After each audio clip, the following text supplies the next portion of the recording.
Good time of the day, everyone, because obviously it's not evening for everyone, just for me. I want to welcome you on today's Sunday stream that we're going to be talking about various things. We're going to talk about Russia having the Trump problem a little bit, which is going to be not that much about Trump. Mostly it's going to be about Russia because I know that a lot of people are a little bit kind of sick hearing news about Trump. But this one is going to be kind of by proxy, so to say. But today, I want to start by saying huge thanks to everyone that has been tuning in. I really wanted to make a video today, but today was a hockey day. Plus, there was elections both in Poland and in Romania. I believe in Poland it was only the first round of the elections that was happening. In Romania, it was the second round of elections. And as far as we know, the results are good. Seemingly pro-Russian candidate has lost. So Romanian presidency is secured, which is great. It's great news. We're going to see what's going to follow with the parliamentary elections. I believe they're going to be happening at some point. But other than that, I would like to start off with by asking everyone that is here already right now to join me and give a hand to the people that are behind the curtain, people that are helping keep this community running and that are preventing all of the pesky Russian-paid bots and trolls to how do you say, to allow our discourse to continue in civilized and undisrupted manner. Disrupted, that was the word that I was looking for. So thank you so much to the moderating team. Thank you so much, guys, for doing it, and I hope everyone else will join me in that together. So let's talk about Russia, like not really about Trump. Let's talk about Russia, and specifically what we need to talk about Russia is what Russia really hoped for, because Russia started this affair, right, by attacking Ukraine. Putin wanted special military operation. We call it a 3-day special military operation, but acquired documents about the planning of this war that Putin really wanted. What he really wanted was 11 days. So in 11 days, the documents are stating that Russia was aiming to fully capture Kyiv and establish a puppet government and potentially, hopefully, also capture the western regions of Ukraine by either proxy or sometime else. That was the plan for Russia to get this war. Obviously, the plan did not work. It just didn't work out. We're not going to go in details. You know, mostly of you, the details. The problem for Russia started happening later down the line, because while Russia was still very, very strong, and that initial push didn't succeed, Putin thought that because that's his modus operandi, that's how he operates. Every time there is a problem that can't be just solved, the only reason to go forward, the only way to go forward is to double down. Putin always doubles down. He never kind of falls really back on anything. He mostly just doubles down on something. Sometimes he takes like a half a step back if it helps him secure the positions, but he never kind of fully goes back to the positions that there were prior. That was his way of operations.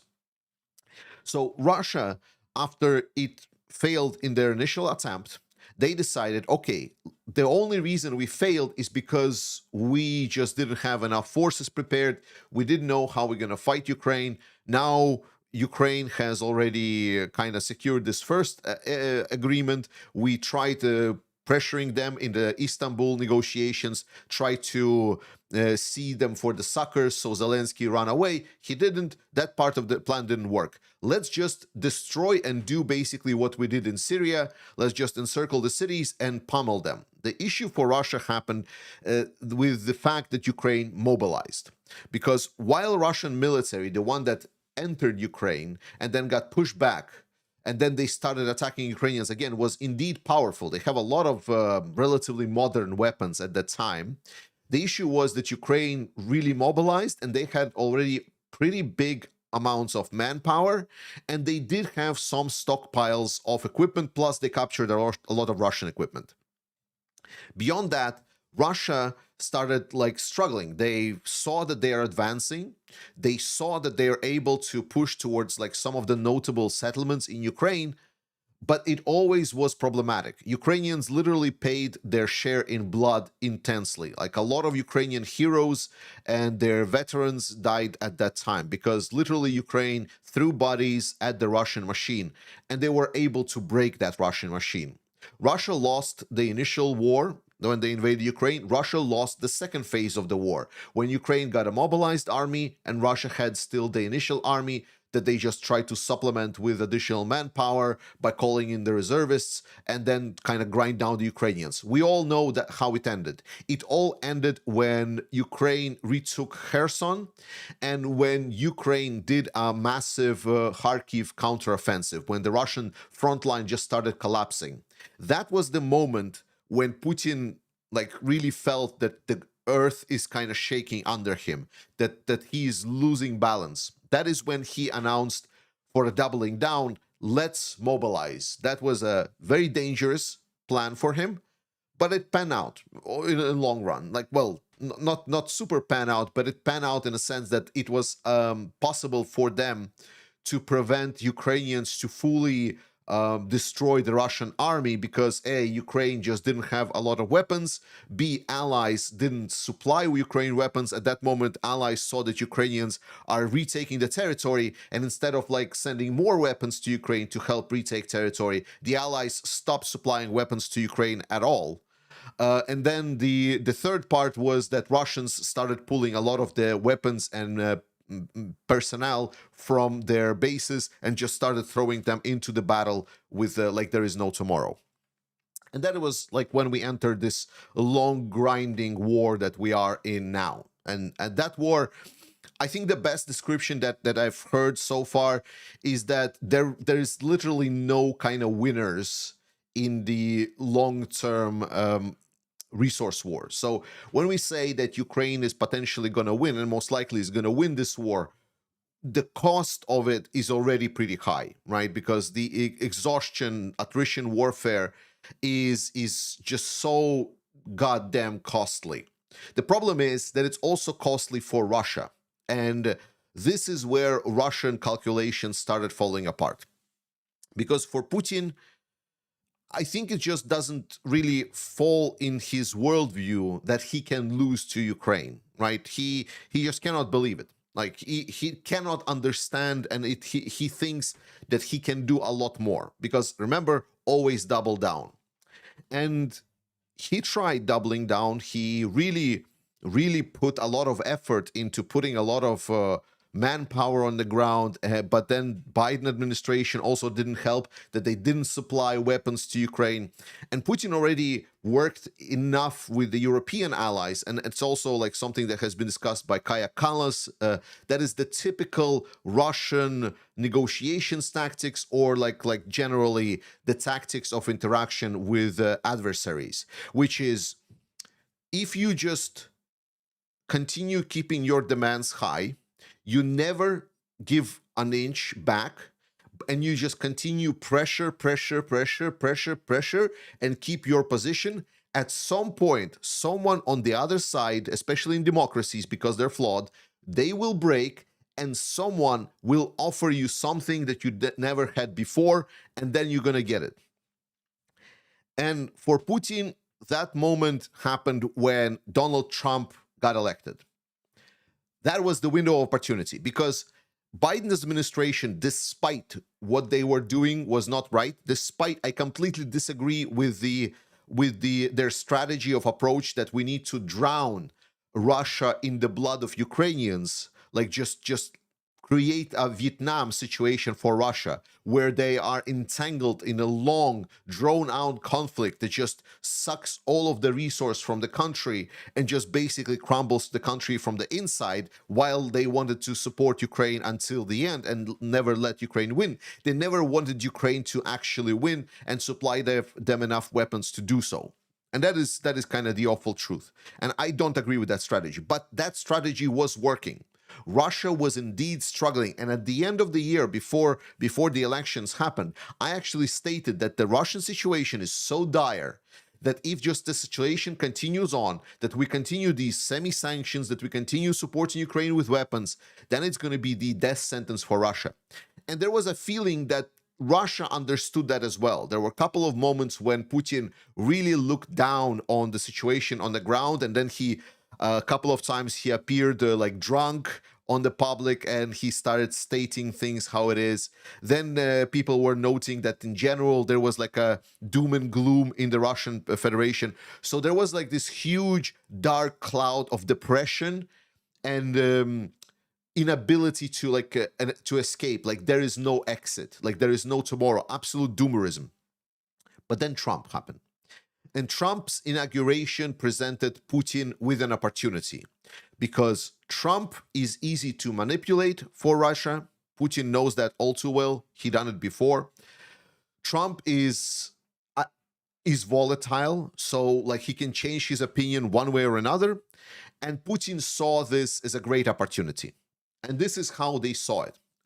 So once Trump got elected, everyone in Russia opened their champagne bottles. They started celebrating. They started having a real good time. And it has basis for it, because we all know that Trump does favor Russia. We know that, right? We know that he is a strongman wannabe. The problem of Trump and strongmanning is that, unfortunately, he's a strongman in a country that has a lot of checks and balances specifically against someone wanting to be a strongman. So a lot of his actions and activities that would, for example, in Eastern Europe, already turned US into like a complete dictatorship with like no way out, and he would be essentially another Lukashenko alike, maybe without the mustache. In US, there is still certain hopes and checks and balances and party politics and interest groups and lobbies. So US is a lot more complex organism and a lot more advanced organism than a lot of some of the Eastern European powers. It doesn't mean that it's completely impossible for US to become authoritarian, but there is a lot of hurdles for Trump to do so. And the issue is that Putin knows that Trump's like him, and Trump knows that he likes Putin. The issue for Putin is that because of all of these things that are surrounding Trump, he can be influenced. Because while it all started pretty bad for Ukraine, you remember that the beginning was pretty awful. The first meeting that they had in the Oval Office, with everything that Trump kind of promised, because his plan, I truly believe his plan initially was, I'm going to call Putin, I'm going to ask him nicely because he's my friend, he's my buddy, we're just going to agree to a ceasefire, and then I'm just going to pressure Ukraine because he has like no cards, and then they just cave. But then Russia didn't agree to ceasefire, because why would they? That was never plan of Putin. And then Ukraine, as I explained on this channel many, many times, it already found their agency, and Ukrainians are in a lot more independent, a lot more autonomous position than Trump thinks, and they actually have plenty of cards on their hands, to be honest. And this is where it started. And Putin was celebrating. Not just Putin was celebrating, the whole of Russia was celebrating. If you saw for example, the currency ratios in Russia, or how the Russian markets reacted to any kind of negotiations for Trump, they all went sky high. All of the Russian society basically was shown in those charts for at that time. As soon as they were like a sliver of a chance that there is a potential that for ending this war, that potentially Trump is going to be good for Russia, and that is going to leave us to ending this war, and Russia can go back to normal and make money, and then maybe society is going to normalize, and Trump is going to offer some kind of territories to Putin, and Putin is going to agree to that, and then Ukraine is never going to become a real country, and then we're going to do the economic dominance, and we're going to do like alliance with the US. What a dream scenario to be in. What a dream scenario to be in. Truly. The problem, the absolute problem, happened because of the absolute spectrum of I don't even know how to name this effect. I guess this is something that psychologists will need to study and name this the right way. Because Trump and his administration They show that they are incompetent, and B, there is plenty of people in his administration that would like to shill for Russia. Come in Steve Witkoff. And like when Steve Witkoff comes in, like just doesn't have their own stuff, just fully accepts whatever Putin is offering him, puts his plan that Putin offered just into the Trump's ear, just puts a hand on his heart to present to the Mr. President, almost dances around Putin and like says just how great leader the Putin is. It all just got into Putin's head. All of it just got into Putin's head. So all of the calculations for Putin was like, well, things are pretty bad. Like I wouldn't want any kind of ceasefire, but I guess if Joe Biden would continue his pressure and Kamala Harris would come in and then she would continue this line, a lot of people, and with some connections to Russian politics, they have been stating that Putin is coming closer and closer to realization that he will need to come to negotiating table. With Trump coming in, this led Putin to absolutely get mad on his plans, and he saw this massive window of opportunity for him to actually win again. So now Putin is just salivating at looking at Ukraine. He doesn't need like one region, two regions of Ukraine. All of that is red herring. He always wanted the whole of Ukraine. Like only if he would be pressured to kind of fall back to something, then he would agree. But that is the pressure is not happening. There is no pressure coming out from the Trump's administration. All of the pressure is coming to Ukraine. And Putin sees this opportunity and he tries to take that opportunity one way or another. And it looked like that it actually was working, right? The stopping of aid being sent to Ukraine was an insane blow to Ukraine. All of the Russians in their military, the Z propagandists, they rejoiced. They were dancing and stating, yes, we are winning, despite the fact that they weren't, but they're still. Then the colonial agreement that the US just put before Ukraine is like, oh my God, US is not even seeing Ukraine as an ally or as something. They're just seeing US as a land grab. They're just seeing US almost exactly like we do, like Russians do. Oh my God, that is excellent. We can work with these guys. And that fantasy scenario is what basically led to these negotiations that everyone has been talking about in Istanbul, where Putin so high up his own arsehole that he sent essentially the initial brigade of no-name people that they were sent in the initial attacks to attack to Ukraine, to talk with Ukraine, when Russian forces were around Kyiv and there was no support for Ukraine. He essentially considers that right now he's in the same position. And actually, when you listen to what these clowns actually put forward, they put forward more demands on the ground than there was before. Let me see if I can find my previous review of these demands, because I had them somewhere, but maybe not. But so they demanded already a lot more than they did in their previous negotiations during the Istanbul. Oh, I actually found it. Wow, so good. There we go. So these were the initial demands that Russia did at the start of the war, when their forces were around Kyiv, and it was not clear whether Kyiv will hold or not. So they demanded the full capitulation of Ukraine, reduction of the military, pro-Russian government, everything.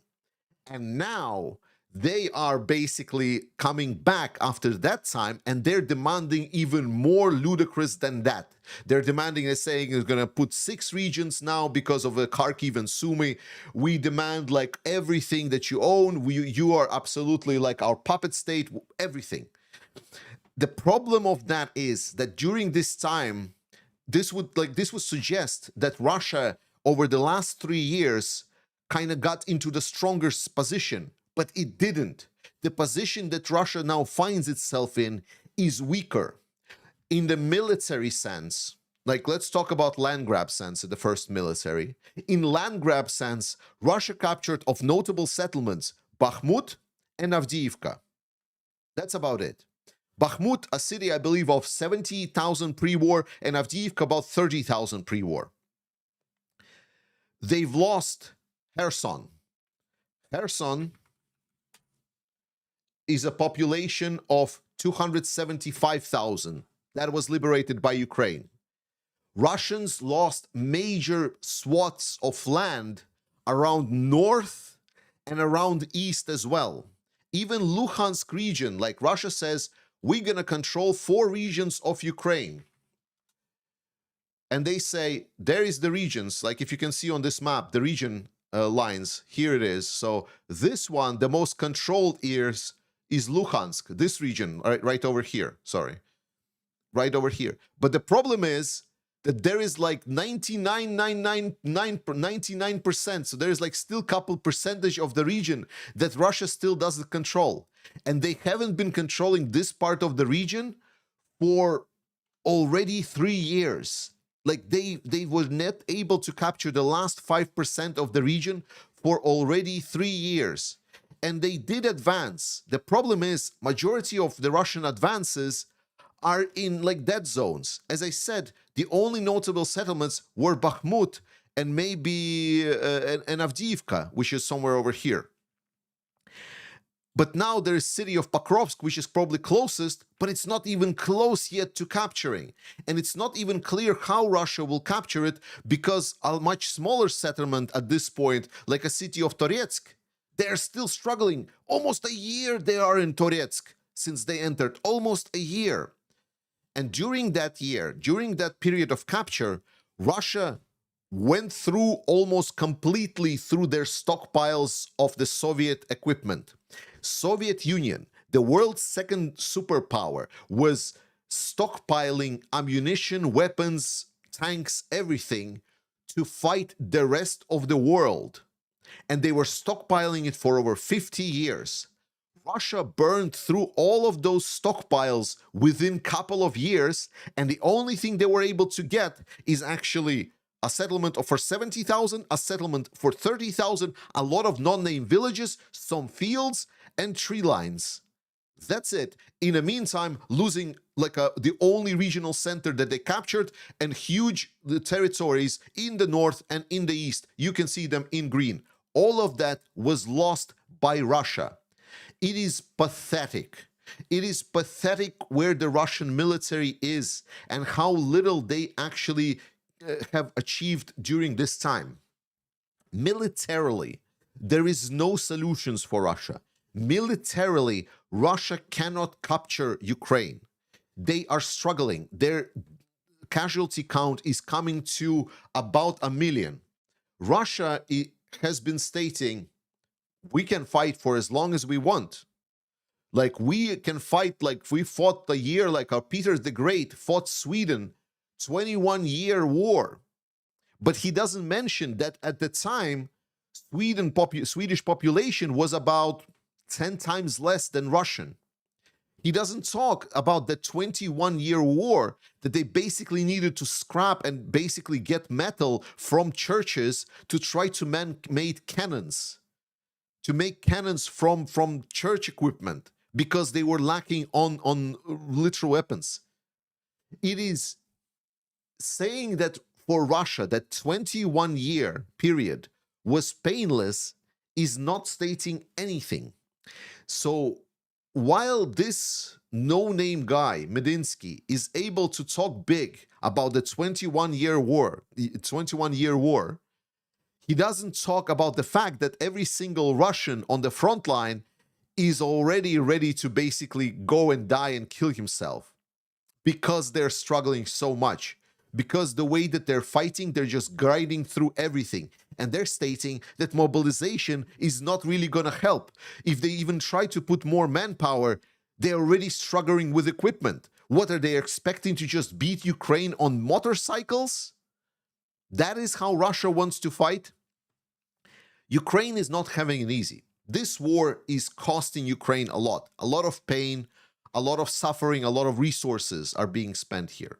But Ukrainians are not even close to being in any kind of losing positions or even actually losing some kind of major parts of the front line. Even Pokrovsk, to be honest, is not even like, I don't want to sound insulting to Ukrainians, but it's just a city.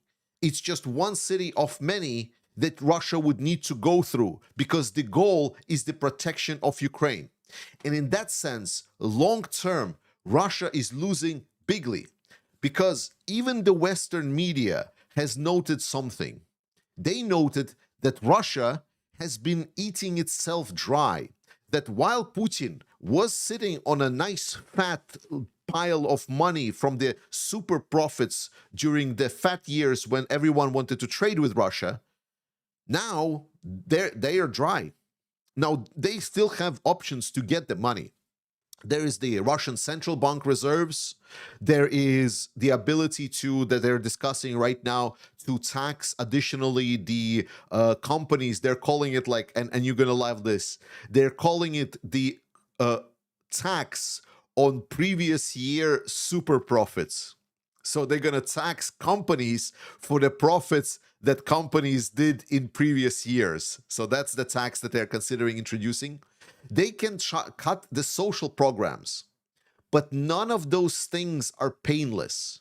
Nothing of that states that Russia can just continue doing what they have been doing for 3 years. These 3 years, Russian population, Russian business, despite being all doom and gloom, it had like an end date. And that end date was that pile of money that Russia has saved up. That pile of money now is dry. And now Russia will need to cut into the meat of their economy.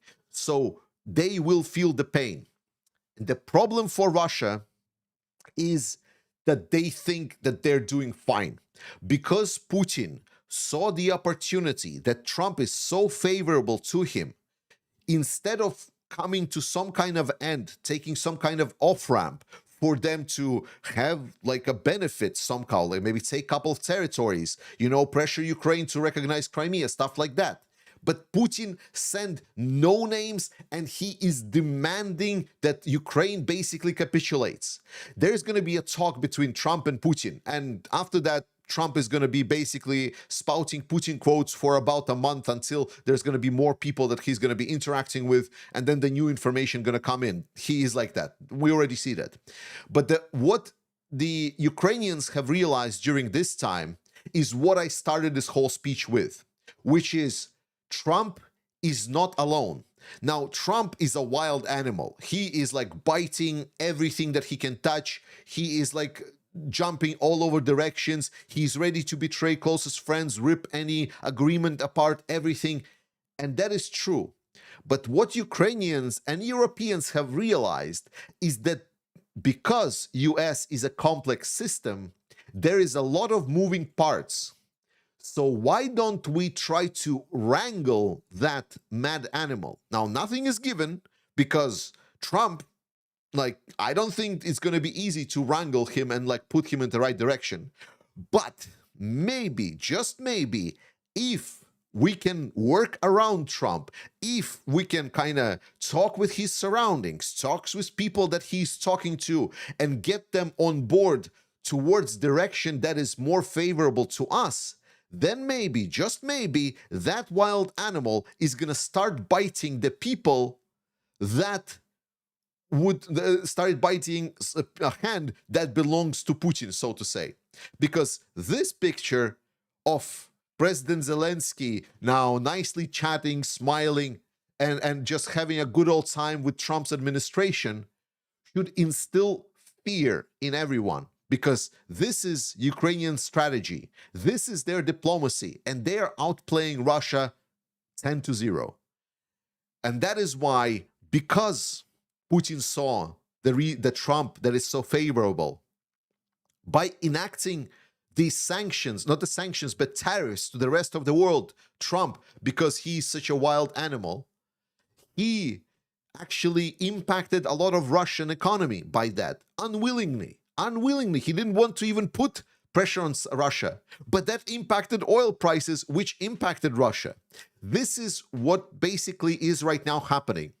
People want to steer around Trump and try to steer him in doing actions that will hurt Russia without directly hurting Russia. And that is, I think, genius.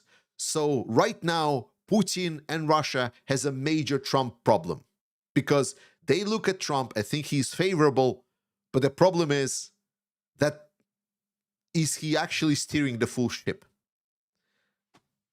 And that's how I think we are going to see more positive changes towards Ukraine in the near future. At least that's how I think. You're free to comment what you think, ask me questions. Let's talk about this.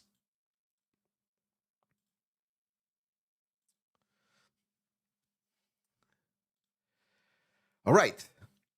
Let's see what kind of questions have you asked.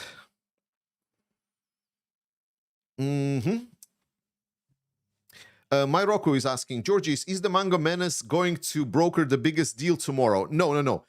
Tomorrow he's going to be talking with Putin, and we already know how Trump operates. Now, Trump, whenever he talks with someone, he's actually quite kind of nice, and he listens. Especially, he's like favorable. Like the only thing when he doesn't listen, like when he's perceived unfavorable. Like a good example was the interview just recently happened.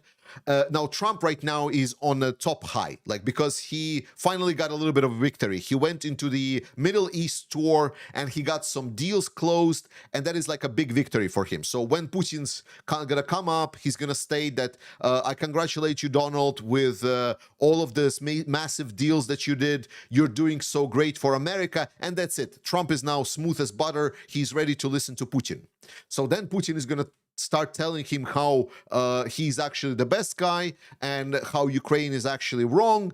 And then Trump is going to agree with Putin during that conversation. And then he's going to come out of that and he's going to spout these quotes directly from Putin about how Zelenskyy is potentially illegitimate and how things should be much better for if Ukraine just gives up a couple of territories. Stuff like that. Fudgy Butter, nice name. Iran wants to kill Trump. Russia is the best friends with Iran. Trump's likes and wants to help Russia. Makes it make sense. Very easy. Trump doesn't care about all of this, right? It's like these politics do not matter for Trump. Like Trump likes Trump. Like, and Trump is a man of the moment, and he also is a man of the spotlight. He likes being in spotlight. Everyone that says that this is going to be some kind of a like, oh, they want to kill him, is like, well, so what? They didn't, right? So unless they insult him personally, it doesn't matter. Dilf Hobonik, what are the main directions of Russia's summer offensive? It's the same ones so far. We're looking that Russia started some offensive actions, but so far they are having big troubles. I've seen some videos of Russians reaching some of the Ukrainian fortification lines, and those videos are not nice. It's pretty brutal. Like Russians get just blown up to no ends. It's pretty bad for Russians so far. So, but they are started the same directions basically.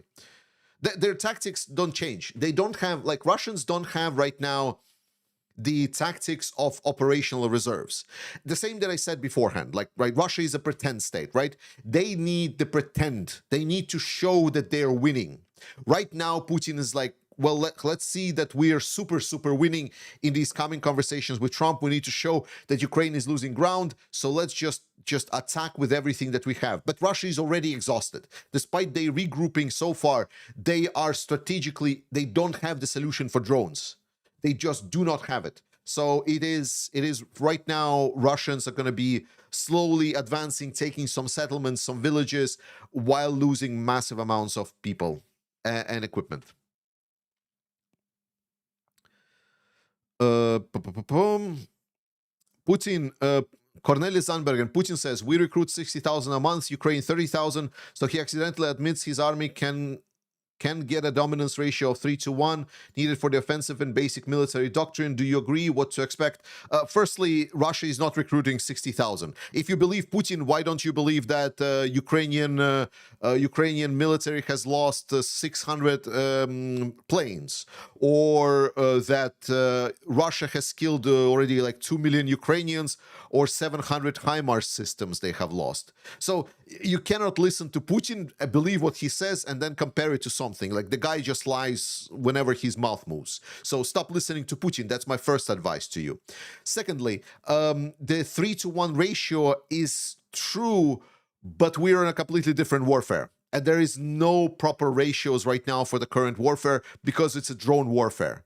3-1 ratio is important if Russia wants to advance. That's true, but like not at the current state. We are they would need a much bigger ratio advancements, bigger ratio, because right now we are in a strategic timeline. We're in a time where the defensive technologies such as drones are in a huge, massive favor than anything that attacker can throw on them.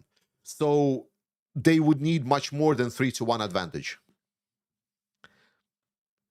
Oh, sorry, I need to respond to this. Daniel Sullivan says, the inventor of Iskander missile passed away on most Russian deaths of despair way possible. 75 years old, dead drunk. His 50-plus years old neighbor kicked him down the stairs when he whizzed all over it. Yes, so that guy, on the victory day, that inventor of the Russian Iskander missile, the ballistic missile that flies and like it can be stopped only by Patriot. So that guy, he was pissed drunk. He was in his multi-story house. He was urinating on the wall, pissed drunk, and then his neighbor just kicked him down the stairs as he was urinating in the hallway of that building. What a glorious death for a major inventor of Russian strong weapons. There we go. Russia as it is. Russia as it is. Yes, in Romania, a pro-Russian candidate lost the elections. It's a pro-European candidate won, which is great news. Ivan Kalic, Latvia win Slovakia. Yeah, I've seen like Latvia. Like, I'm from Latvia. I'm Latvian. We're a hockey nation. Everyone watches hockey in Latvia. I watch hockey today, and Latvia had a very important hockey game today, and they won it 5-1, which is great news. So hopefully we're gonna advance to elimination stage, which is good. Which could be cool. Mbini, when does the Kerch Bridge go bang? There was interview recently with Budanov about the Kerch Bridge specifically, and he talked about that they had an opportunity to blow up the Kerch Bridge in 2024, but it didn't work out. That opportunity, they say that they will look for more opportunities when they can. So that was basically his response. Cornelis Zandbergen, regarding OPSEC, what can you tell us about open info analysis of Ukraine's Second Army for offensive operations and further arming of brigades? How are the new organized setup if Corps doing? So with regards to Corps setup and structure and so on, very little information. Like, my OPSEC is like fully dependent on my OPSEC personal. If Russians don't talk about it, I don't talk about it. So the internal structure of Corps and how they're working has not been discussed by Russians so far, so I'm not going to be talking about it at all. I know some things, not a lot, but I know some things, but I will not be telling anyone about this. With regards to Ukrainian offensive operations, it is important to remember that Ukrainians are not passive, and they are looking for opportunities to attack Russians. The issue is that Ukrainians are fully aware that the drone defense is extremely powerful. So while there are certain commanders and certain directions that are giving orders to go into offensive actions, there is, for example, right now a huge backlash in Ukraine for the actions that Ukrainians are trying to do in the Kursk region because they're stating it's idiotic. The battalion commanders in Ukraine, they're stating that it is idiotic what they're doing right now because they're trying to copy Russians and send in the troops on armored vehicles, and it's just costing a lot of man lives, which is insane.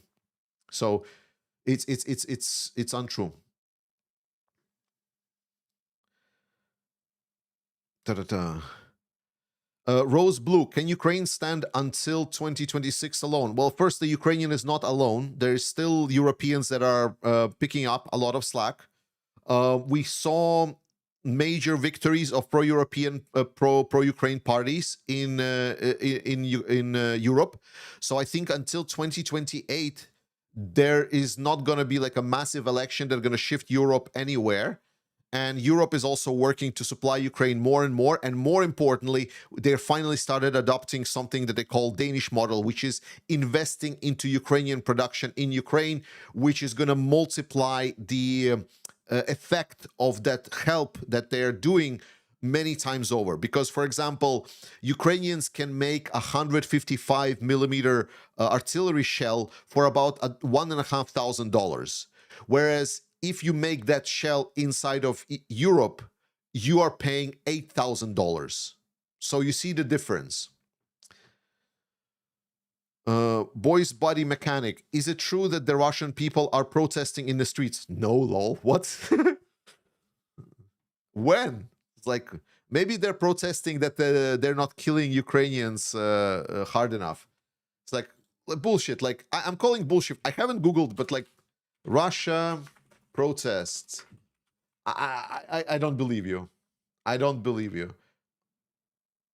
So nothing in the news. Something in 2024. 2 weeks ago, huge pro-Russian protest in NATO capital. Sorry, the Google says.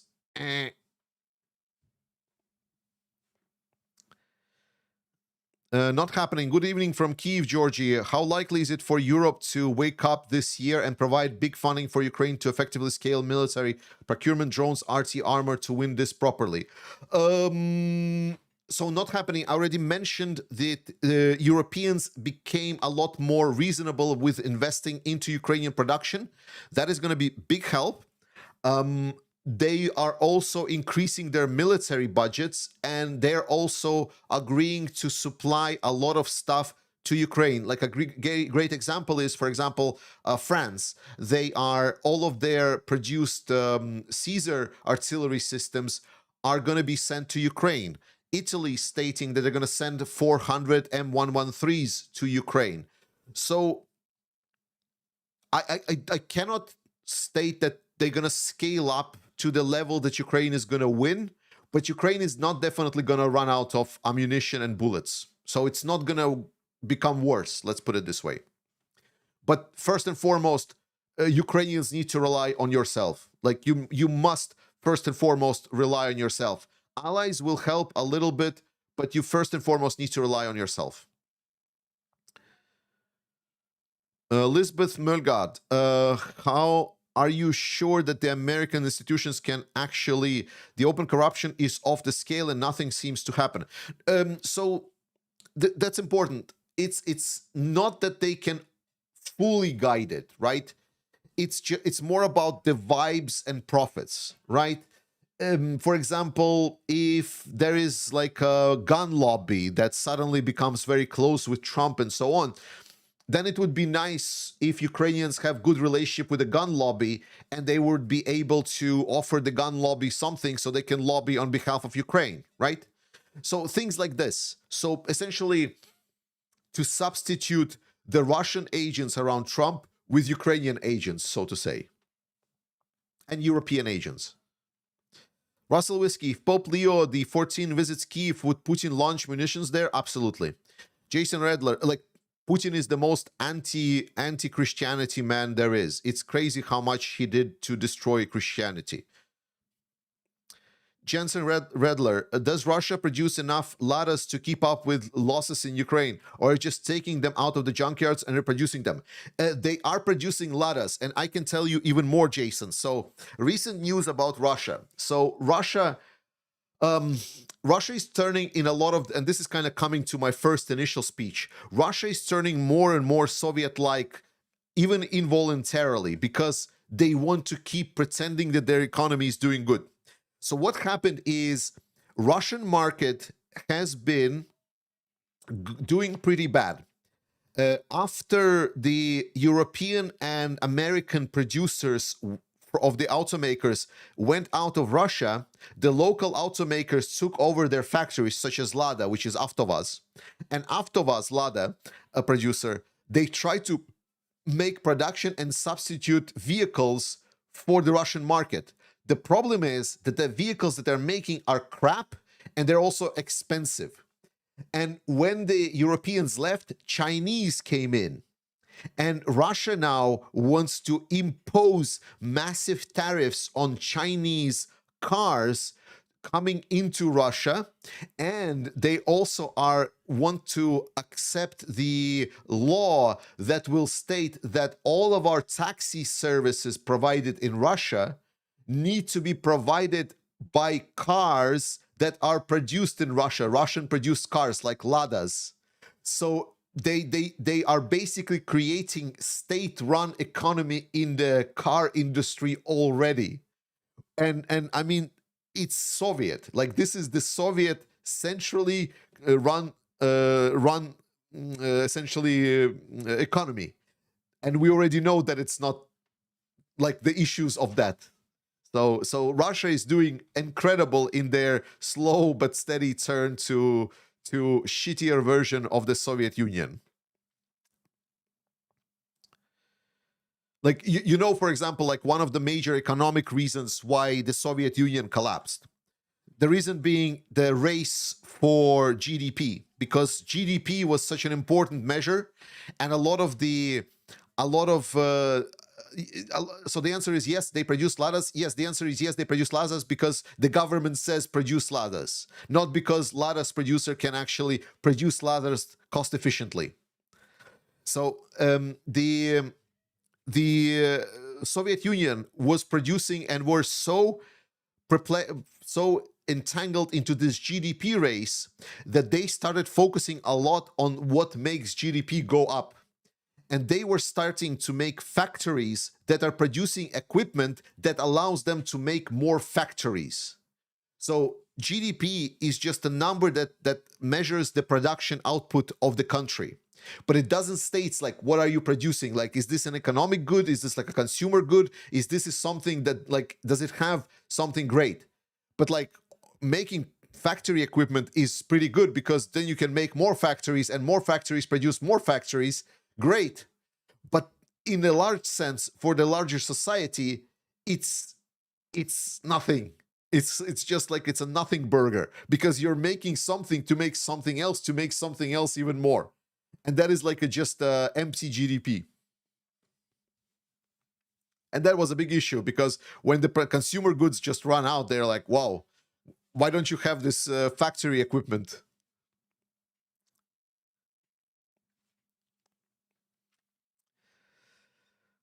And obviously that's not the main reason. It's one of those big economic reasons.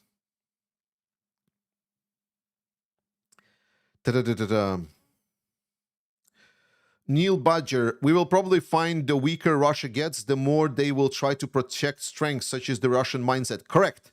Neil, thank you so much, Neil. Guys, at least now I have the direct feedback that at least there is one person that understood what I meant, and it got to someone, and he clearly understands that we're in the same wave. Thank you, Neil. It's very helpful.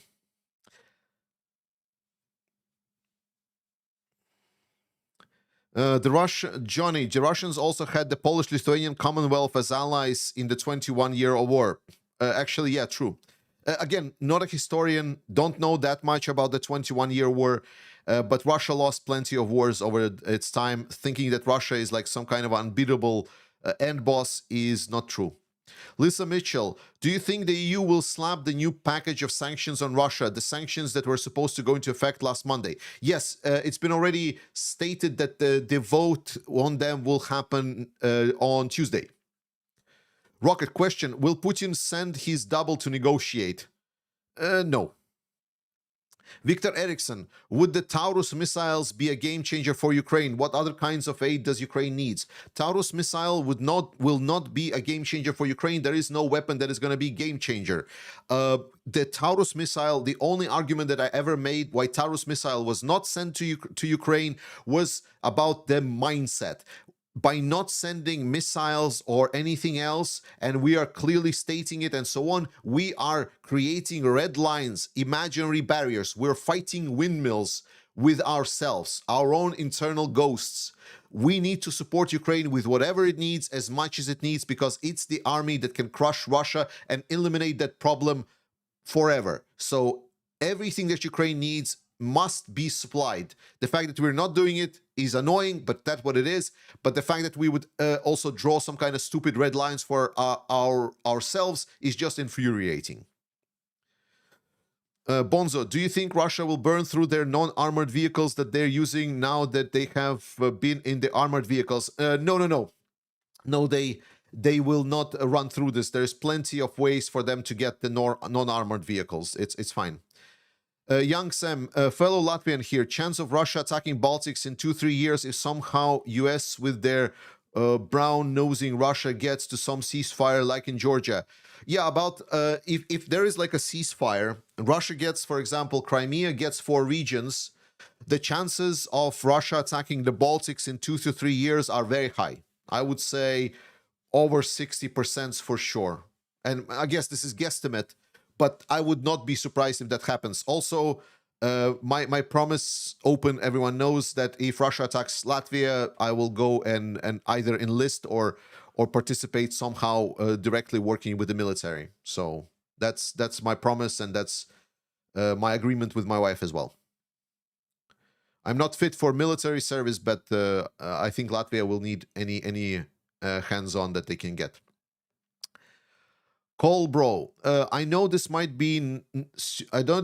not be suitable topic for YouTube, so sorry in that case, but I recently heard a concept called Dedovshchina in Russian army. Could you tell us anything about it? So Dedovshchina is man, how do I explain it in a very simple terms? So in Russia, there is this man, how do I put it? So whenever there is like a community, Russia is run by essentially gangs, so gang society, sort of say. This gang society is permeating all throughout Russian culture. And this gang society, gang mindset also is within the Russian military. And this is not obviously helped by the fact that actual prisoners are also part of the Russian military. But in the Russian military, they have this gang mentality. When there is a new person coming into the Russian military, then he's basically put in some kind of a castes that they have in there. And those castes are then preserved over the period of his stay in the military. And that caste can be like just regular guy that serves in the military. It can be like a guy that's basically is forced to be like a beating pillow for the older guys, or he is just like, like a sucker. And then usually it is considered to be as part of the Russian service, because Russian service lasts for about, I think, a year or 2 years. No, I think a year. And that at the end of that year, the people that are about to graduate that military service, the members of the top caste, the people that usually are strong, they have connections with other gang members, the one that can pick on the weaklings and so on, they are called ded, or like grandpas, like these didi. And so these didi, they have this like the top gang, and they can continue this system of oppression against the newcomers. So whenever there are newcomers that are coming with the new call-in, then it is important that the gang leaders in there, they would put them into their place, all of the newcomers, and then separate those newcomers into the castes system that they supposedly belong to, because it would be really bad for people that are DD belongs to, that someone of the lower caste would enter that caste, and they do it by beating, picking on the people, sexual violence. For example, one of the common ways that they would do is they would like strip a guy that arrived naked, and then they would put a broomstick up his butt, and then let him be there, and then rape him until he bleeds dry. They would beat the people senseless. They would conduct like torture with gas masks. They would put like the gas masks on the guy, and then they would like, it's like a Russian gas mask that has like a long snout, and they call it like the elephant. So they put it, and then they would close it, and they would torture the guys and so on. So just everything that allows them to still be in this caste that has the gang powers, the strong ones, and so on. There are some guys that are not participating in this. For example, like they started picking on some guys that had just arrived, and then like two of the guys just were like weaklings. They were like never fought, never participated in the fight, and they just got picked on. And then one of the guys, he, for example, was training when he was younger, and then he started to fighting back. He got into a fight, got a rib broken, got to infirmary, but because he was like too much of a hassle to pick on, then they never touched him again. It varies from time to time. And this concept of Dedovshchina, this is basically how Russian military in large sense exists, when there is like some older guys, the members of the top gangs, and then there is the lower caste that are being picked on, the absolute suckers that the people from the top can do anything they want with. It's all intermixed with a how do you say, not the consensual, but like out of the rank relationship, so to say. It's like they're just bullies. No, it's a lot more than bullies. Like there's a whole like how do you say, like culture around it. Like it's insane. It's absolute insanity. So it's more than just being bullies. Like it's like a not hereditary, but like it's like a whole caste system that people need to go through. It's insane. Yeah, ethnos culture, yeah, stuff like this. So it's hard concept to understand. Like I would suggest looking up some movies that can explain it better. The culture of sadism, yeah, for sure, yeah. Like the sadism, the sexual violence is very, very prominent, especially like stuff like that. It's very, very common.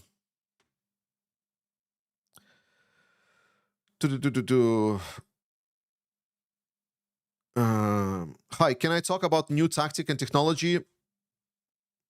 I mean, sure. What's the question? Is bliss. Anyway, the global community can convince China it's easier, more productive, better choice to retake their former territories that are currently Russia, rather than before invading Taiwan. Why would China do this? Listen, like the whole point for China is things are happening, China is not involved, and things are just super favorable for China. Why would they bother? Like it's the best option ever. They don't do anything and they win. China doesn't need to do shit. They have, like, Russia is already their bitch.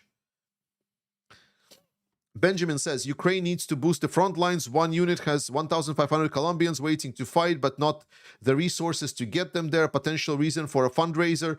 Yes, some people reached out to me about this. I couldn't verify their identity of the people. And I did some additional digging into the topic. It is not something I will be doing on this channel. Rabasran, and I'm not going to talk about this because this is a problem that if someone will raise it and it will be, for example, raised by some important people, then it can be talked about. I'm not the person to talk about those issues. Rabasancho, are there any critical estimations about actual Russian population number? Is it 143 millions or less? We don't know. We don't know because Russia doesn't allow anyone to count. Like, how do you know without counting, right? So we don't know. Peter Sloth, Ukraine is losing a lot of material on the battlefield at the moment. One of the last days, in 24 hours, Ukraine lost 5 Soviet...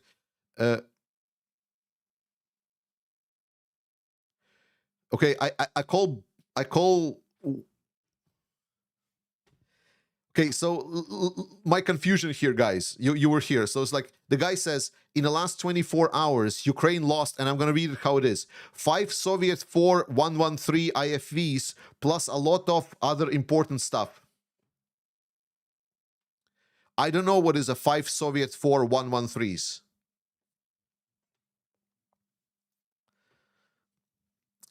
Levante David is saying, is there any tactic or drone or robot or something to gain ground a lot, like drone swarms? Drone swarms are notoriously difficult to create. There is a lot of issues with drone swarms with regards to how they're being controlled. It's a question that is being tackled right now. Most specifically, everyone that says they have a drone swarm technology, they're full of shit, because their drone swarm has not been tested in an insanely dense electronic warfare environment. I can guarantee you that. So there is no reliable drone swarm technology. Levante David, is there a forum to think about the new tactic or planning or having conversations about new drones? You can try Ukraine Matters Discord. I'm pretty sure people will be responsive. Lisa Mitchell, how can the Baltics, Finland, etc. stop the oil tankers leaving Russia ports better? Estonia attempted. I thought there was a NATO patrol fleet in the Baltic Sea to assist with the shadow fleets. Have bigger balls. Oh yeah, how low ammo in Russia? Pretty low. Russell, as Trump owes Russia for bailing him out with the banks refuse to help him, what will change his minds in favor of Ukraine? We don't know. Like, as I said, like, I think about Trump as like a mad animal, or like a wild horse or something. And then people try to wrangle it.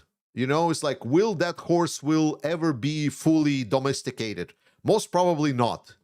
But can you like make it do things that could be favorable to you? Yeah, maybe, yeah. So I think about it this way.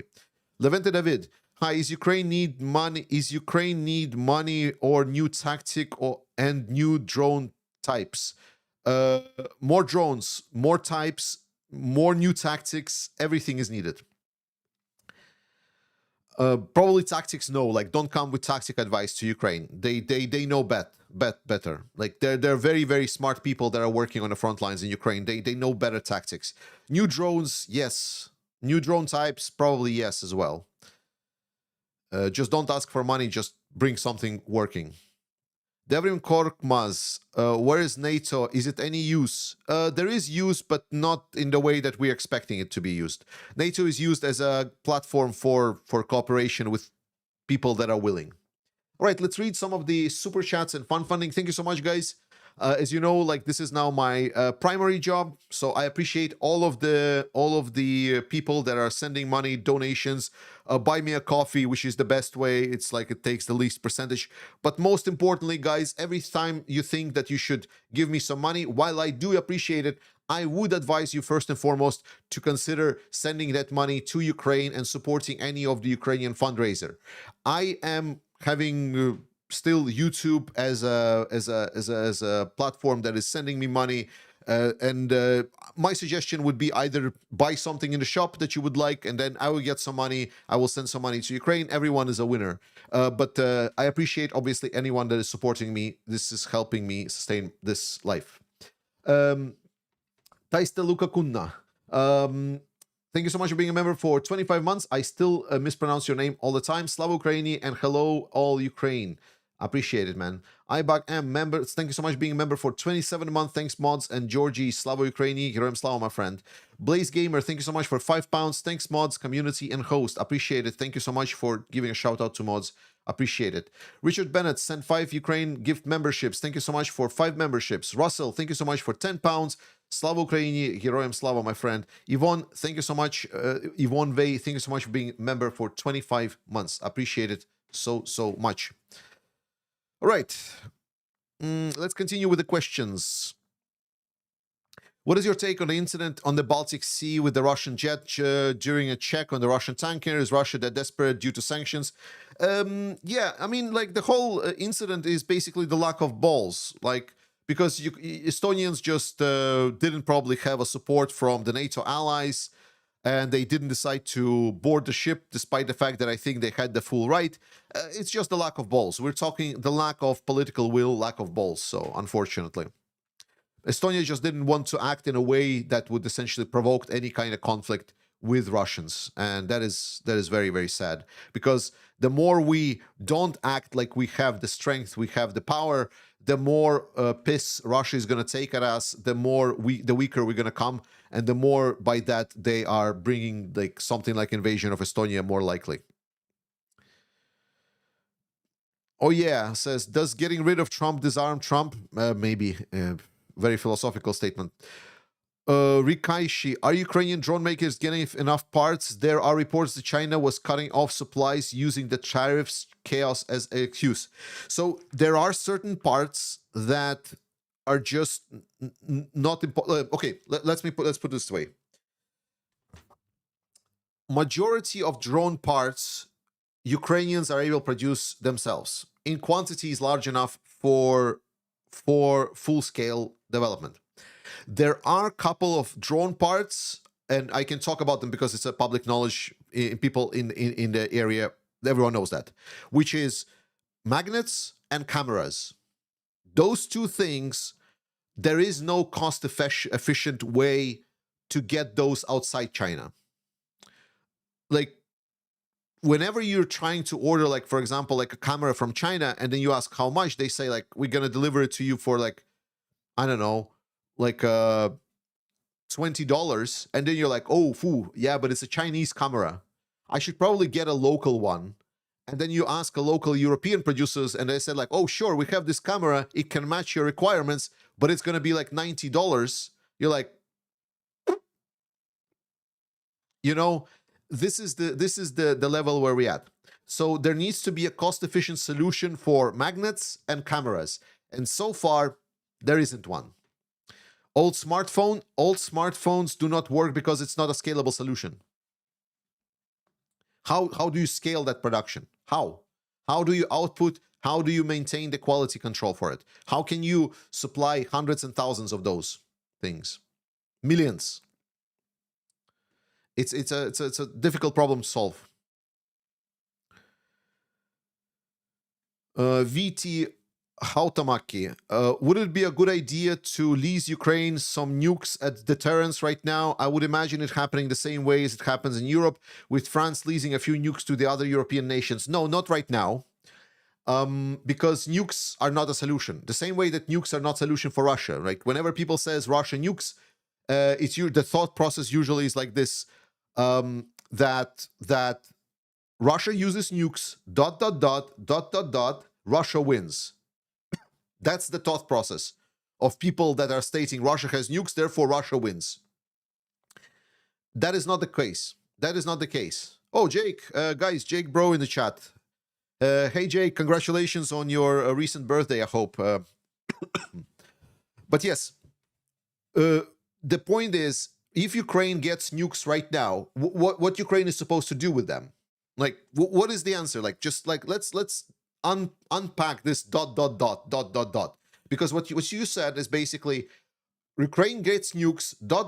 Ukraine is secure. That is not the case, because when do you use the nuke? Like, when Russia attacks? Okay, Russia has more nukes. So then we go into the nuclear conflict when Ukraine uses nukes? It's not a solution. Nukes bring more problems than resolves them. Now, if having nukes beforehand, before Russia is attacked, now that is a different thing, because then it's a whole new scenario we're talking about. But right now, it's already it's too late. The hot war is already on. It's like there is no, nukes are not providing that cost-benefit analysis impact that they are providing during the peaceful time, when decision should we start the war or not is made.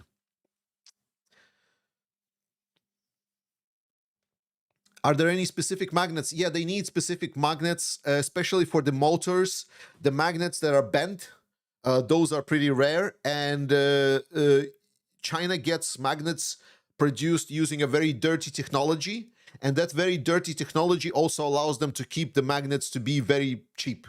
So there is magnets that are produced otherwise by more clean methods means more expensive. They just are more factually expensive. So the solution to that is to produce more cost-efficient drones. Not the cheapest ones, not the ones that Russia is making. Yeah, nukes, Thomas says it's right. Nukes are for preventing an attack, not for defending after the attack already happened. Yes, like if you're already sending nukes, it's already too late. Like it's like you're already, especially like when Russia has more. Lisa Mitchell, thank you so much for $20. I appreciate it.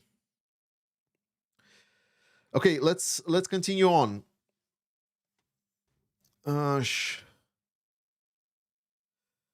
Greg N, should we start accepting that not everything will return to Ukraine?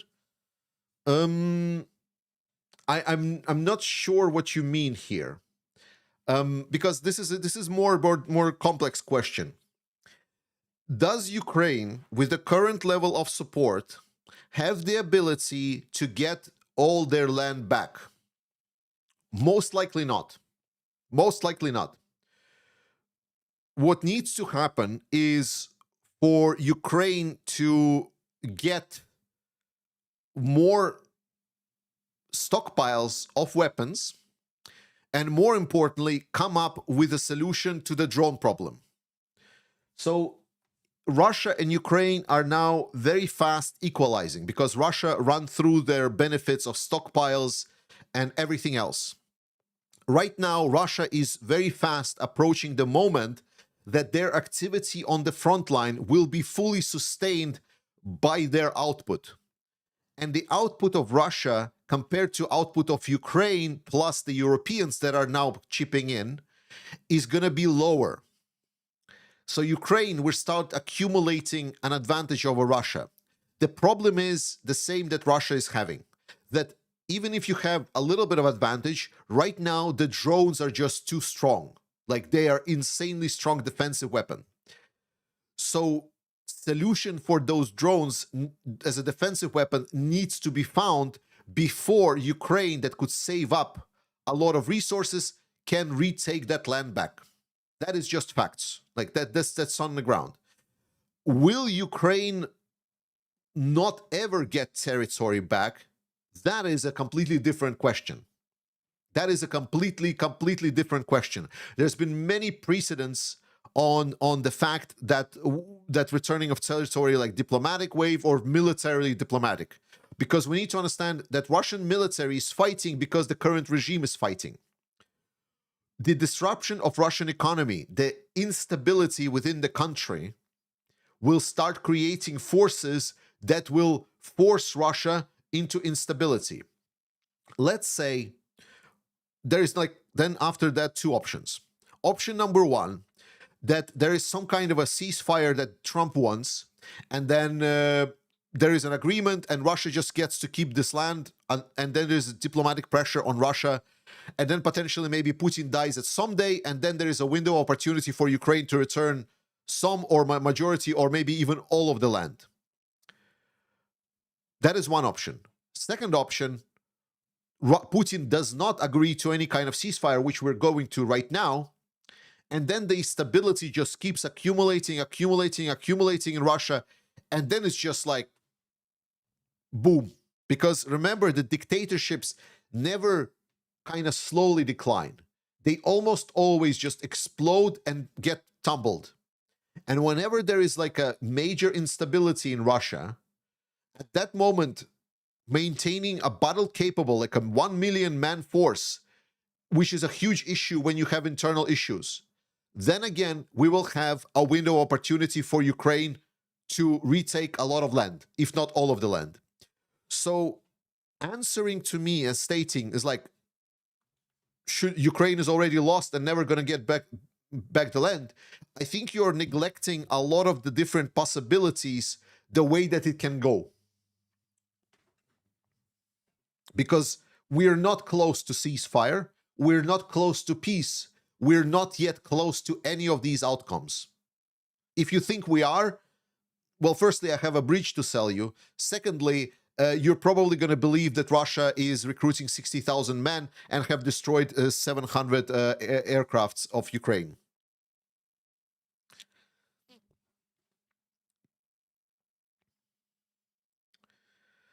Leland Rogers, do you think any EU countries worried about the threats from Russia? Yes, a lot of them. I don't think I know. I know that. Gamer, do you think Ukraine can get its territory back? I just answered. Jensen Redler, I've heard mixed messaging about Russian drones. I've heard they are smarter and can now weave and dive, while also hearing that they are still crap and commonly get lost and go off course. All those things are true.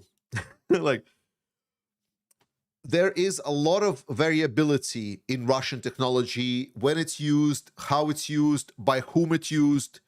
There is a lot of variation, volatility, if you want, both in quality of the drones, like in how they're built, what they're built off of, and what technology they're using, but also in the operator skills, from operators that are exploding themselves because they poorly attached the charger, not the charger, but sorry, but the primer, because like usually the drones, their primer, it's like, if you didn't know, I'm gonna tell you, you're welcome. This is a nice story. So what usually is done is, like, when drone it goes off the ground, it usually has like sort of a pin that is attached by a string to something on the ground, and then it flies off, and that pin gets pulled, and then drone is charged, and now it has a charged explosive on it, and then it flies to explode the target if it needs. But sometimes, if that pin is attached like too firmly, or something else is being used, then, for example, there's sometimes, if the pilot is poor and if they try to kind of go up slower, some of the pilots, for example, can go up slower, and then that pin is not getting pulled, but instead it pulls the drone, and then the drone kind of topples over and pulls the pin, and then it drops near the operator and explodes. That is also something that has happened. So there is a huge volatility in the way that the drones which drones are being fielded, and who is flying these drones.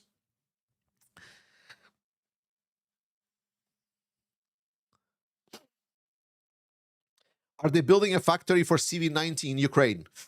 I don't remember if these news were in Russian media, but I think they were public. I think it was public, so yes. At least definitely the parts. Definitely the parts, I know. Myroku, do you think UK will share Dragonfire defense system with Ukraine? I hope so. I don't know. Not my decision. Ricardo Zanita, for Ukraine matter, are you aware that Ukrainian battalion commander had submitted a resignation from his post and claimed that the top Ukrainian military leadership is totally incompetent?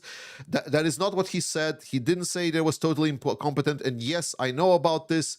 I talked about this, and again, it's a common issue. It happens all across the front line. It's an issue that is not for this channel to talk about. We will talk about maybe the consequences of that issue at some point down the line, but think about this way, like, because people think that like Ukrainian military is perfect and Russian is not. That's not true. War is messy. Military is messy.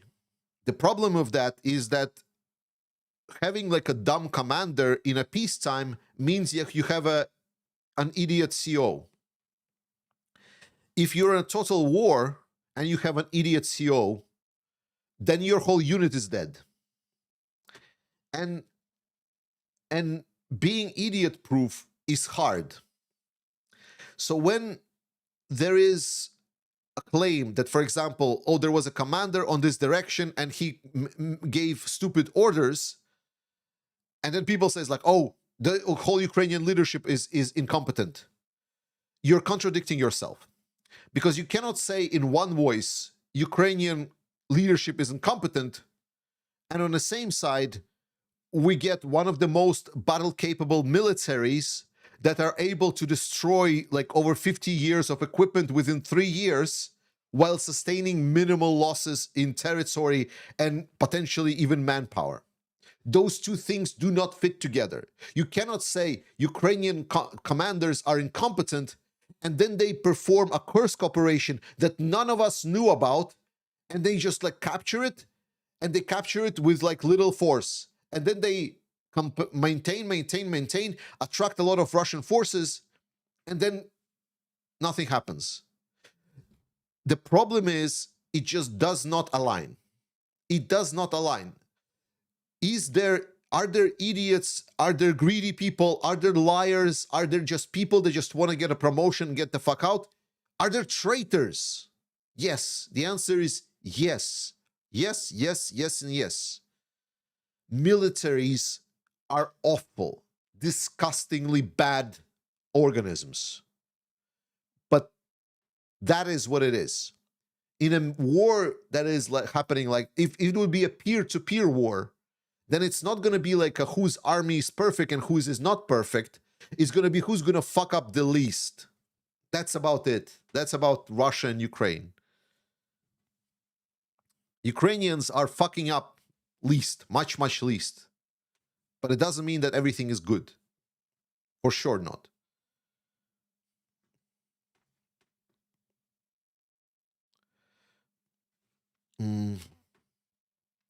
Peter Benson, Trump has been saying the US will walk away if no progress. Isn't this what Putin wants? Putin may give Trump an excuse to walk away. Yeah, wasn't he already supposed to walk away? So the point of Trump, as I said, like wild animal. Today he wants to walk away. Tomorrow he wants to call Putin to make a ceasefire discussion directly with him. Then he wants to meet with Zelenskyy. Then he wants to talk with the amazing NATO leaders. Then he wants to go pull out of Europe. It's all over the place.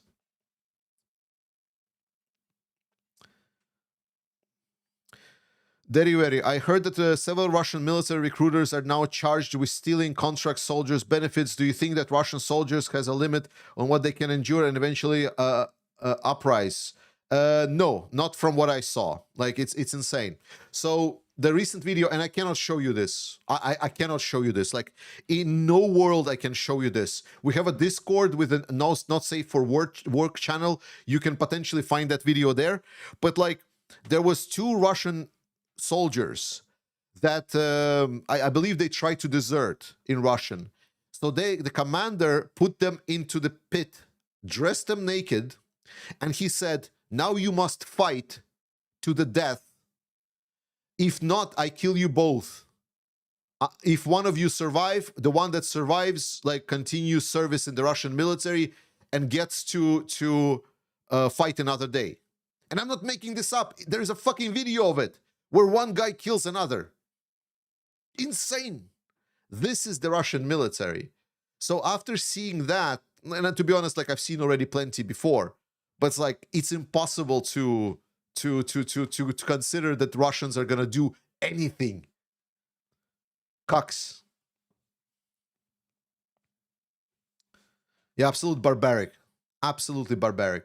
Insane. Andrei Mates, Romanian here. Do you think by any chance Putin will expand the war to my country in the Baltics, even though we can advance to take Ukraine? Not as a first part, but do you think Putin wants to take over Moldova for what? Like, if you're Romanian, you know history, right? Why was Moldova created? Think about this. If Russia controls Moldova, oh, well then.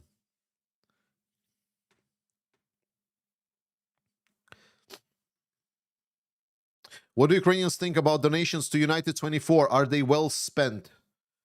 Well, United 24 deals with bigger projects, right? So a lot of the big boats, long-range strikes, I believe Ukrainian missile technology, some of the missile technology components were developed with United 24 funds. So I don't know, like, it's like maybe if you ask an average Ukrainian, maybe he doesn't even know what United 24 does or what it stands for. But as a person that is deep within the understanding of what United 24 does, I think United 24 is doing great.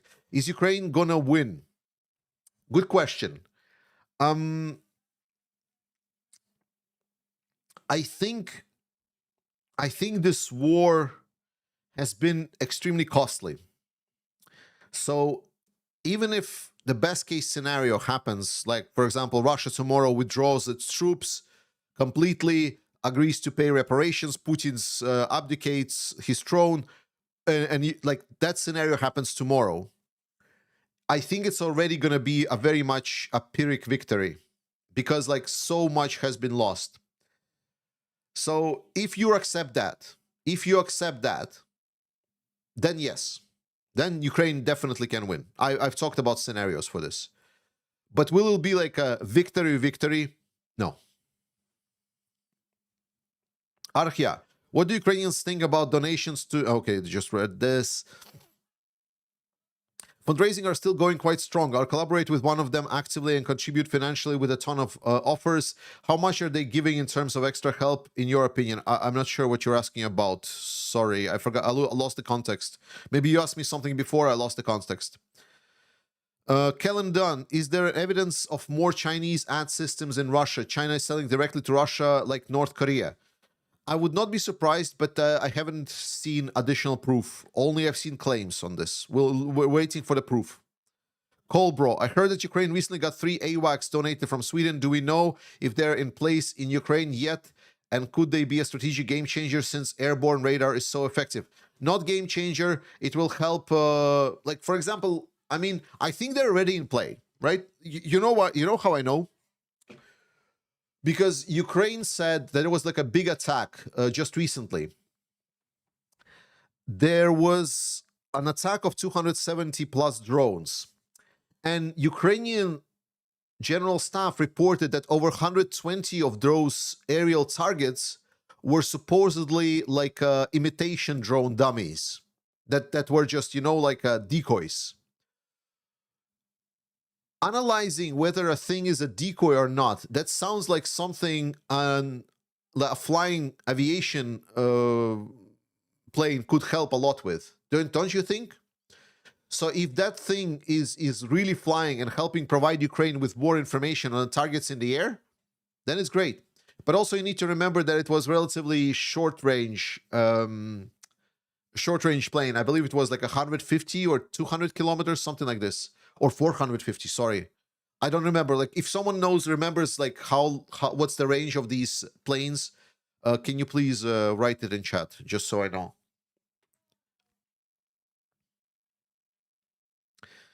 Cornelis Zandbergen, when will Ukraine approximately reach maximum industrial war production? As far as I heard, they can be 65 self-sufficient at the end. No, 65 self-sufficient, they are now. That is now. Now they are 65% self-sufficient. That is the current state.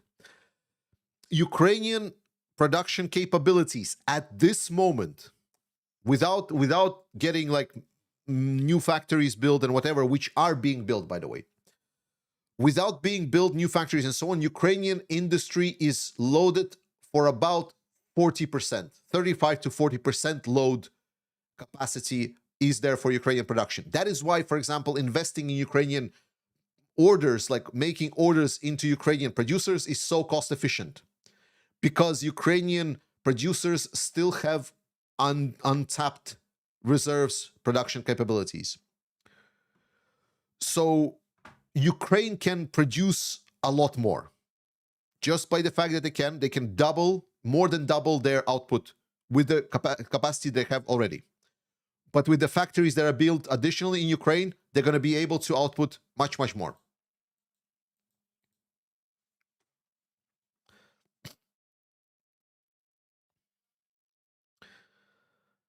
Benjamin says, how badly hit is the Ukrainian military industry is being hit by Russia?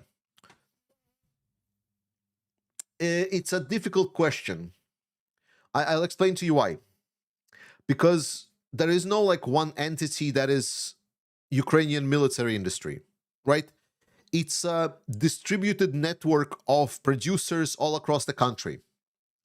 Ukraine used to have traditional military industry factories like Yuzhmash and other ones. Example. And these mega factories, Russia knows about them, and they've pummeled those factories pretty hard. So those traditional factories, they are struggling working in a way that they were working during the peace times.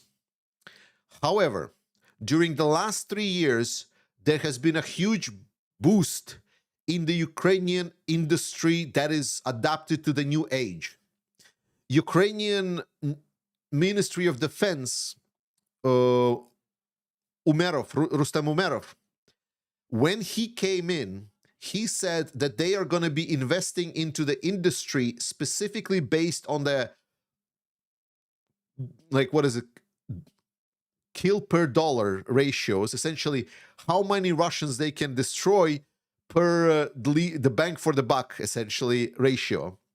And they have been investing extensively in a lot of these distributed network of underground factories all across Ukraine that Russia don't know about, never knew about, that are completely new, and they're importing equipment from the Western allies, and they're building their factories like in the mountains and Carpathians and so on, and Ukraine has built a massive new defense industry. So I can answer your question by both. Did the Ukrainian military industry sustain significant losses? Yes. But they built a whole new military industry that is now massively decentralized and is outputting significant capabilities for the Ukrainian military, sustaining more than 65% their own military, modern military. Killendan, are we seeing positive effects from the AFU's recent reorganization from brigade to corps level? Some, not enough time has passed. Needs more time. Cornelis Zandberger, what is the latest joke you heard about the Ukrainian war? I don't know. Negotiations in Istanbul. Ceasefire negotiations in Istanbul. That's a joke. Young Sam, when Russia attacks Baltics, in your opinion, would we have any chance? Yes. Yes, we would. I know for fact, and this is something I know for fact how we are preparing. It's not gonna be a joyride for the Russians. Angry Fed Banana, what was that shirtless Article 5 live you did last week about? It ended quite abruptly. Mnut, did you know I have a bridge to sell you? Came from the Brooklyn Bridge, the one that just hit by Mexico sailing ship. I thought it was by the Crimean Bridge, but okay, good enough. Max Palm, but it's good to know. Max Palm, perhaps missed any earlier comments from your old side on this. Any thoughts? What? Sorry, I need to understand what you're saying. Perhaps missed any earlier comments from your side on this, but any thoughts on the stepping down of commander of the 47th Brigade? Yeah, I talked about this. The person that claimed that there's issues in the Ukrainian military. I talked about this already a couple of times today. Moto Uno, hey Georgie, what do you think about the outcome of the Rump and Putler phone call? Trump is going to come out and for 2 weeks is going to repeat verbatim what Putin told him. Ukraine bad for the next 2 weeks, basically. The Carpathians, Trump called to Putin hype or something that will develop into something, not going to develop into anything. Andrei Macias, Romanian here. Do you think any chance Putin will expand the war? Wait, I already asked this, no? What would the Russians likely do if Ukraine was accepted into NATO at this time? Stop the war. Greg N., what is the significance of the current Polish elections? It's going to show whether or not Poland is still on course with the Tusk's government. Dil Kobanik, can you post a fresh invite link for the Discord, please? I would like to join. Didn't we have a link that was working? It was infinite. Tosunabe, what do we have? What do we know about Russian air defense capabilities if Ukraine sends 100 Shahed-like drones daily to Moscow? Can they cope? Is it not attacking Moscow half measures, given that driven 20% of the Russian economy? There is a lot of civilian objects in Moscow, Tosun, and Ukrainians, they are trying to be this white knight, right? Ukrainians, because they're so dependent on the population perception, they cannot fight fully efficiently. For example, like if Ukraine starts bombing Moscow, well, then we're gonna have like Russians go protests saying it's like, oh, you're bombing civilians, and then we're gonna get like a whole new. Right now, Ukraine needs to fight basically like they're a white knight with two hands tied behind their back. It's very infuriating, but that's what it is, because they're so dependent from the allies. Data relay. Hi, Georgia. Has anything been done to bring those Colombians? I already talked about this. Data relay, is Orban trying to open another front in Ukraine? I mean, he definitely was probing. His network got exposed. Get fucked, Orban. Fat pig dolphin got exactly what he deserves. Morocco, is there still a problem in the Russian military with communication disease in their ranks? Yes, communicable disease in their ranks. Yes, yes. Tuberculosis specifically, a huge killer in the Russian military. Huge, huge killer. Cornelis Zandberger, when will Ukraine return to the full campaign of hitting Russian energy infrastructure? Seems both sides restrains themselves due to the English truce. Seems Russia will resume anyway by winter campaign. I don't know. I don't know what's stopping Ukraine. There's literally nothing there. It's some kind of weird diplomatic game. I don't understand. I would already nuke them by drones, by using drones. Oh yeah, Turkey sends soldiers. Are they neutral? Turkey is a NATO state. Caller bro, have you seen the massive demonstrations against Orban in Hungary? Do you know yet what the fallout is if the spy scandal will be yet? I don't think it's going to be anything big. I don't think Ukraine is a big issue within Hungary. I think the economy is a much larger issue within Hungary. I think there would be a majority of people in general in Hungary at this moment state that would not support Ukraine. I still think supporting Ukraine is still a minority position in Hungary. I would be glad to be proven wrong. Thank you so much, guys. I think that's the end of the Q&A list. So I've answered all of the questions. Wow, wow, wow. Wow, wow, wee, wow, wow. I was not expecting this. I hope you enjoyed the stream. Some last comments? Anything you want to know of me? Something about something fun, maybe? Let's see if you can say if I can find something fun to answer. Nah, I guess not. I guess not. Lovely. Super. Then video hopefully coming tomorrow. Best place to visit in Latvia, Sigulda. Go to Sigulda. You will not be disappointed. You can also go to Cesis, check out the castle, drink some beer. Great place. Love you guys. Stay supportive of Ukraine. Keep your sanity. Don't believe the bullshit about peace negotiations. It's all this fluff. Slava Ukraini. Trust in Ukrainian armed forces, and I will see you guys next time.